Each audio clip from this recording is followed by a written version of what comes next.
Hello, fellow traders. 'Tis I, the Rumpled One, coming to you Sunday, October the 13th. The year's 2019. Let's talk trading, weekly open and gap. As you know, we always start out the week and every day talking about money and risk management. Why? Because it's one of the fundamentals. I mean, it's something that doesn't matter how many years you've been trading. You have to do this properly each and every time. You cannot afford to lose more than what you're willing to lose per trade. I know it sounds like I'm beating a dead horse, but so many traders don't get this one step right. And if you don't get this right, pretty much all is lost. Of course, you have to remember that your results may differ from mine, and these videos are for educational purposes only. And that trading, investing is very, very, very risky. You can lose all your money. So, that being said, if you're seeking financial advice, seek it from an accredited financial professional. That way, you know when they lose your money, it was lost by a professional rather than by somebody you listened to off of YouTube or read from on some trading forum. So, here we have the weekly chart. We're looking at the dollar yen, and you can see last week we exceeded the previous week's high. So far this week we got into the upper wick zone here the previous week, and we've retreated. And here's the pivot. That's what we're targeting. And some of the gaps haven't filled, so look at these pound pairs. They gapped down, so you can look to see if these will fill by the end of the week. So there's still time to get in on some of these trades. As far as the dollar yen, 136 pips below the yearly open. We're still up, now 21 pips for the month. But right now we're down for the week and the day. And you can see here, we almost got to the low of the first day of the year, that range right there. But you can see, here's the high for the first day of October. Here's the low for October right there. We exceeded that high, but then we retreated back into it. So this week, I would say, chances are we're going to probably either go back up or we're going to come out of. And here's the monthly open. We're only 21 pips above it. So if it crosses, it could be a strong cross to the downside. And here's looking at the weekly open right here. You can see price went up. It's already crossed down below it. And we had an inside bar last month, and this was the high. Price went above it, and it's now shot back into it. So we might see price exiting that inside bar high, but we might not. We'll just have to wait and see. Because you see, when you trade, when you enter a trade, you pick a direction. It doesn't matter how much research you've done. The trade's going to go the way the trade goes. There's nothing you can do. That's outside of your control. But you do control your stop loss, and you do control your position size. Those are things within your control. Fundamentals. That's what you need to focus on.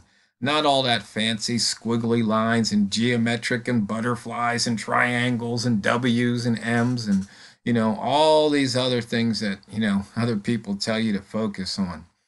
Just get back to the fundamentals. I mean, price is either going to, it's going to come to the line, it's either going to go above it, or it's going to reverse off of it. It's going to crisscross that line. You see here, price went up, came down, it went up, it came down. That's all price does, up and down. So far for the day, you can see we entered the previous day's wick zone here, and we're out of it. And you can see that little gap down giving you signal to go long. And the highest open, lowest opens for the day, week, month, and year. You can see we just put in a weekly H1 highest open here. There's the monthly H1 highest open. And there's the monthly D1 lowest open. The yearly H1 lowest open. So you can see where price is relative to those levels. And the pivot point was above the open.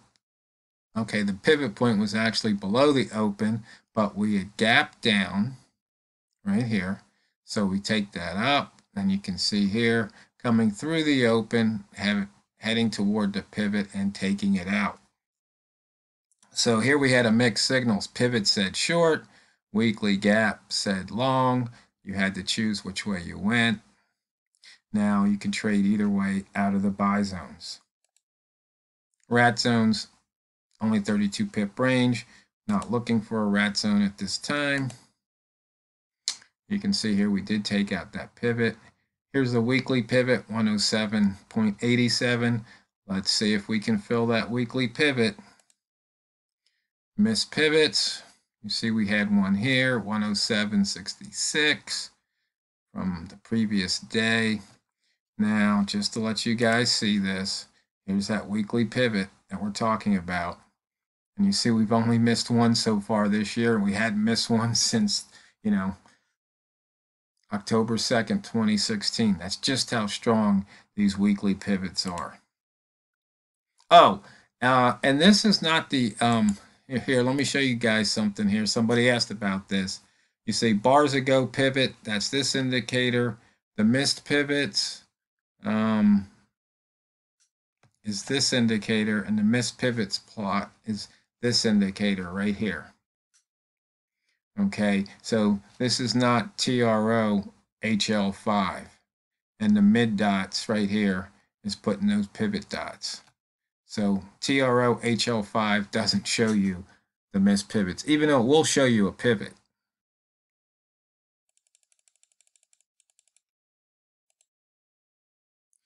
Price action, 2-ball at the line. Green here at the line, you see it's already pulled back. We had a 3-ball up here, so you were looking to short red at the line, and it paid off. Here's showing that upper wick zone of the previous day right here. Price went in and price has come back out.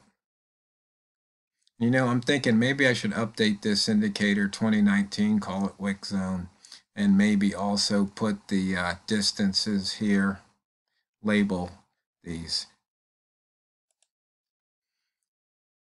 Previous daily, weekly, monthly, open, high, low right here. There's that previous month high, cut above, came right back below. Nice, horizontal line type trade. And you can see here on the ticks, there's a little up motion here, all of about 3, 4, maybe 5 pips or so. It's, not really the most active time. Here you can see outside the Einstein lines, but not by much.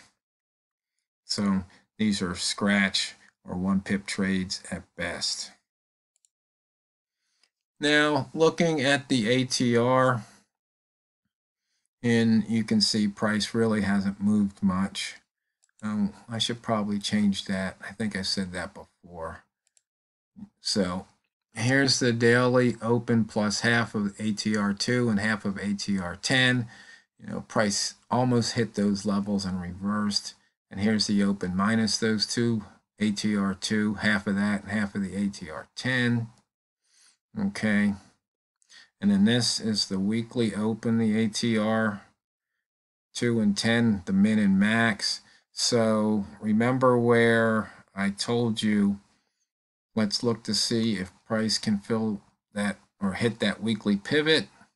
It's down here. Or no, where was it? Now I can't remember. Where was that? Weekly pivot, 107.87.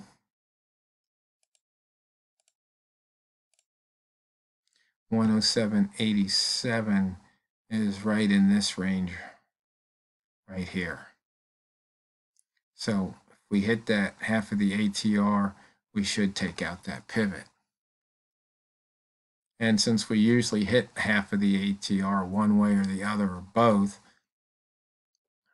and the price almost has to if you think about it.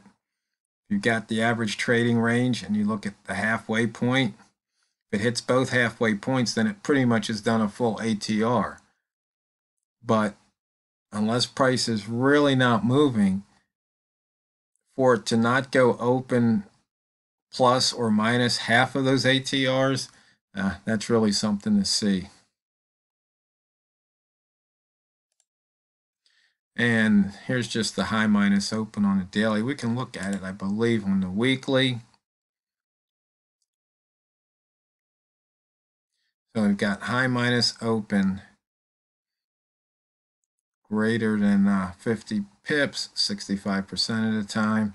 I need to do one of these for open minus low, you know, the op low here, looking at the ATR, the range versus the ATR, or the range as a percentage of ATR. You can see 40%, range being 40% of the ATR happens 53% of the time. And at 50%, all right, and this is the high minus open range. So you can see here, 50% of the time, if you think it's going to go 50% of ATR, that happens 40% of the time. So that's why I say it almost has to go and hit those halfway points, because otherwise it would be less than the ATR. And so your ATR here at 14 is 157. Average range is 77. And that's over the last 100 bars. So, fellow traders, remember, fundamentals, fundamentals, fundamentals, okay? Because it's not what you trade, it's how you trade it. So, let's get out there and drain the banks this week. And if you haven't, come down here, click subscribe, and click like, give me a thumbs up. I guess because the more thumbs up I get, I guess it's better somehow for YouTube promoting these videos, or I'm not really sure what they do. I'm not up on that. I haven't taken the time to learn it. It doesn't really concern me, but I hear those other guys do it when I watch their videos, so I guess I should do it too. So this is TheRumpledOne signing off.